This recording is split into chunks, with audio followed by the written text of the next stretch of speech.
അപ്പുറത്തെ സൈഡ് ഇസ്രായേലും ഇപ്പുറത്തെ സൈഡ് ഇറാനുമാണ്. ഇതിൻ്റെ നടുവിലൂടെയാണ് യാത്ര മുഴുവൻ പോയിക്കൊണ്ടിരിക്കുന്നത്. ഓൾമോസ്റ്റ് ഒരു മാസത്തോളം ഈ ഒരു സെൻട്രൽ കൂടെയാണ് യാത്ര. എനിക്ക് ഇറാഖിലേക്ക് എൻ്റർ ചെയ്യാൻ പറ്റിയില്ല. സോ ബാക്ക് ടു വീണ്ടും ജോർദാനിലേക്ക് വന്നു. ജോർദാനിൽ നിന്ന് സിറിയയിലേക്ക് കയറിയിട്ട് സിറിയയിൽ നിന്ന് തുർക്കിയിലേക്കാണ് പുറപ്പെട്ടത്. അപ്പോൾ ഈ തുർക്കി സൈഡ് പറഞ്ഞ പോലെ അവിടെ ഒരു വിസയും ഡോക്യുമെൻറ്റ്സും എല്ലാം ഉണ്ടെങ്കിൽ പോലും അവിടെ നമുക്ക് ഫോറിനേഴ്സിന് സെപ്പറേറ്റ് ഒരു അഡീഷണൽ പെർമിറ്റ് വേണം. UAEയിൽ നിന്ന് റോഡ് മാർഗം ബൈക്കിൽ സോളോ യാത്ര നടത്തി 12 രാജ്യങ്ങൾ പിന്നിട്ടാണ് വാടാനപ്പള്ളി സ്വദേശി മുഹമ്മദ് നസീബ് ജന്മനാട്ടിലെത്തിയത്. മെയ് 3 ദുബായിൽ നിന്ന് ആരംഭിച്ച യാത്ര ജൂലൈ 12 കേരളത്തിലെത്തി പൂർത്തിയാക്കുകയായിരുന്നു. തന്റെ യമഹ നിക്കൻ GT ബൈക്കിൽ ദുബൈയിൽ നിന്ന് പുറപ്പെട്ട Naseeb Saudi Arabia, Jordan, Iraq, Turkey, Georgia, Russia, Kazakhstan, China, Nepal എന്നിവ ഉൾപ്പെടെ 12ലധികം രാജ്യങ്ങൾ പിന്നിട്ടാണ് ഇന്ത്യയിലെത്തിയത്. ഏകദേശം 20,000 കിലോമീറ്ററിലധികം ദൂരം സഞ്ചരിച്ചാണ് അദ്ദേഹം ജന്മനാട്ടിലേക്ക് എത്തിച്ചേർന്നത്. യാത്രക്കിടെ വിവിധ രാജ്യങ്ങളുടെ അതിർത്തികൾ കടക്കുന്നതിനുള്ള അനുമതികൾ, വിസ നടപടിക്രമങ്ങൾ തുടങ്ങിയ നിരവധി വെല്ലുവിളികൾ നേരിട്ടെങ്കിലും അവയെല്ലാം അതിജീവിച്ചാണ് നസീബ് യാത്ര വിജയകരമായി പൂർത്തിയാക്കിയത്.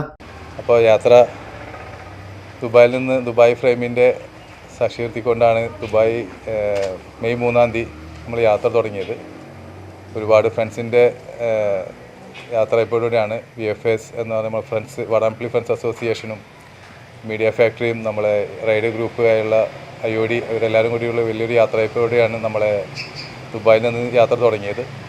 പിന്നെ അവിടെ നിന്നും 12 രാജ്യങ്ങൾ കടന്നിട്ടാണ് നമ്മൾ ഇന്ത്യയിലേക്ക് ജൂലൈ 12 ഇവിടെ സ്വന്തം നാടായ വാടാനപ്പള്ളിയിലേക്ക് എത്തിയിട്ടുള്ളത്.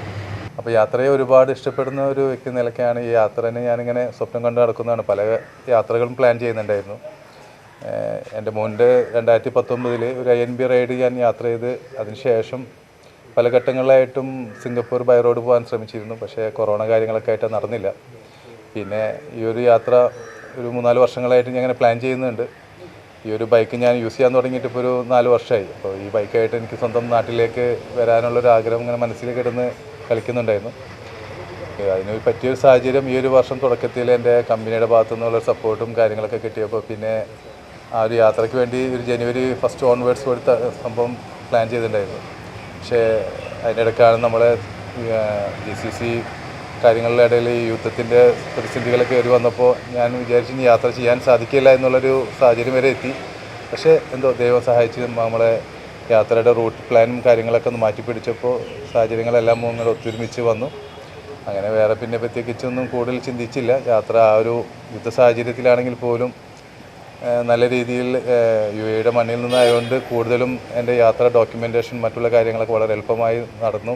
ആദ്യത്തെ യാത്രയിൽ എല്ലാവർക്കും ഇതിനെക്കുറിച്ചൊരു യാത്രയുടെ ഒരു രീതിയും അതിൻ്റെ ഒരു ഇതും അതിനെക്കുറിച്ചുള്ള ഒരു ഐഡിയ ഇല്ലാത്തത് കൊണ്ട് അവർക്കും ഒരു പ്രയാസം ഉണ്ടായിരുന്നു. എങ്ങനെയാണ് ഓരോ ദിവസങ്ങൾ കടന്നു പോകുന്നത്, എവിടെയായിരിക്കും താമസം, നമ്മളെ യാത്രയിലുണ്ടാകുന്ന സേഫ്റ്റി ഇഷ്യൂസും കാര്യങ്ങളൊക്കെ എത്രത്തോളം പ്രയാസങ്ങൾ ഉണ്ടാക്കും എന്നുള്ളൊരു ഇത് ഫാമിലിക്ക് നന്നായിട്ടുണ്ടായിരുന്നു. പക്ഷേ നമ്മളതായ രീതിയിൽ ഒരു പ്ലാൻ നന്നായിട്ട് പ്രിപ്പയർഡ് ചെയ്ത് പോയതുകൊണ്ട് നല്ല സേഫായിട്ടുള്ള ഹോട്ടൽസ് കാര്യങ്ങളൊക്കെ നമ്മൾ സെർച്ച് ചെയ്തു. നല്ല രീതിയിലുള്ള ഹോട്ടൽസൊക്കെ സെറ്റ് ചെയ്തുകൊണ്ട് നമുക്ക് യാത്രയ്ക്ക് ബുദ്ധിമുട്ടായിരുന്നില്ല. പിന്നെ അത് നല്ല രീതിയിൽ കംപ്ലീറ്റ് ചെയ്തപ്പോൾ അവർക്കൊരു വിശ്വാസമായി. ഇതെങ്ങനെയാണ് ഇതിൻ്റെ ഒരു രീതികളും കാര്യങ്ങളൊക്കെ അവർക്ക് മനസ്സിലായപ്പോൾ പിന്നെ അവർക്ക് കൂടുതലും കാര്യങ്ങൾ എളുപ്പമായി മനസ്സിലാക്കാൻ പറ്റി എത്ര ഉള്ളൂ എന്നുള്ളത്.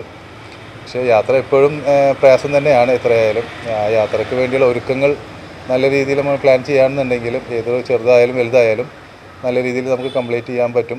കൂടുതലും ഈ യാത്രയ്ക്ക് വേണ്ട ഒരുക്കങ്ങൾ എന്ന് പറയുമ്പോൾ ഒരു പൂർണ്ണമായിട്ടൊരു പ്ലാൻ ഉണ്ടാവണം. എങ്ങനെയാണ് നമ്മൾ യാത്ര, ഏതൊക്കെ രാജ്യത്ത് കൂടി ഏതൊക്കെ റൂട്ടാണ് നമ്മൾ സജസ്റ്റ് ചെയ്യുന്നത്, സെലക്ട് ചെയ്ത് പോകുന്നതും അതൊക്കെ നമ്മൾ യാത്രയ്ക്ക് മുന്നേ നമ്മൾ ശ്രദ്ധിക്കേണ്ട കാര്യങ്ങളാണ്.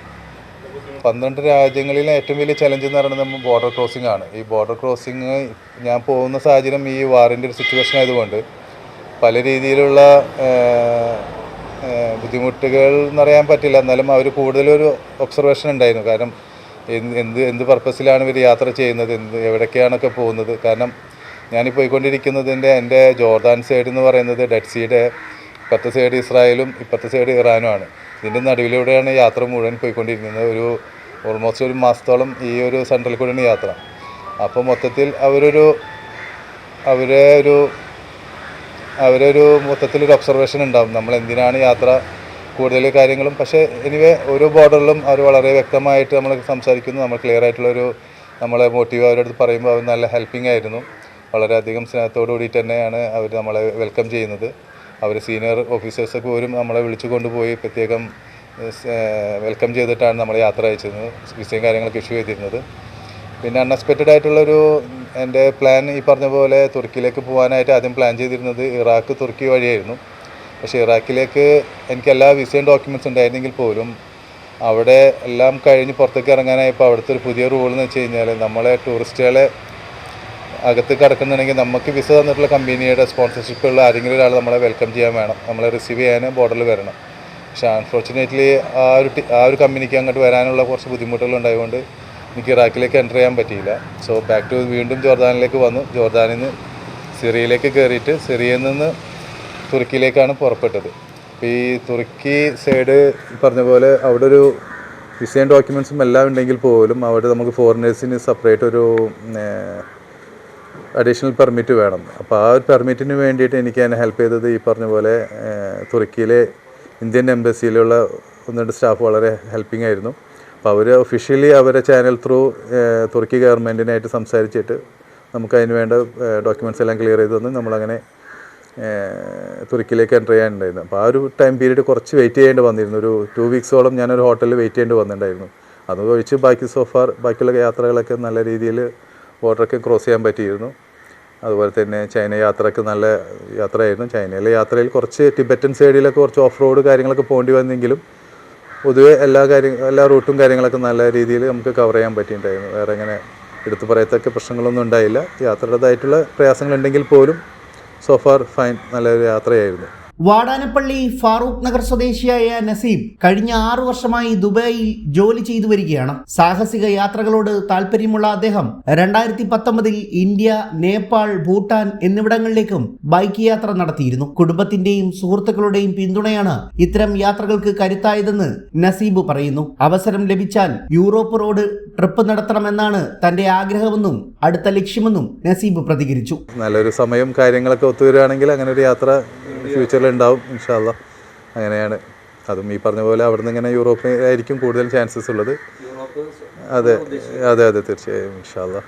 ജന്മനാട്ടിലെത്തിയ നസീബിന് വാടാനപ്പള്ളിയിൽ 100 കണക്കിന് നാട്ടുകാരുടെ സാന്നിധ്യത്തിൽ പൗരസ്വീകരണം നൽകി. വാദ്യമേളങ്ങളുടെയും അകമ്പടിയോടെയായിരുന്നു സ്വീകരണം. ചടങ്ങിൽ യാത്രാനുഭവങ്ങൾ പങ്കുവച്ച നസീബിനെ സദസ്സ് കയ്യടികളോടെയാണ് അഭിനന്ദിച്ചത്.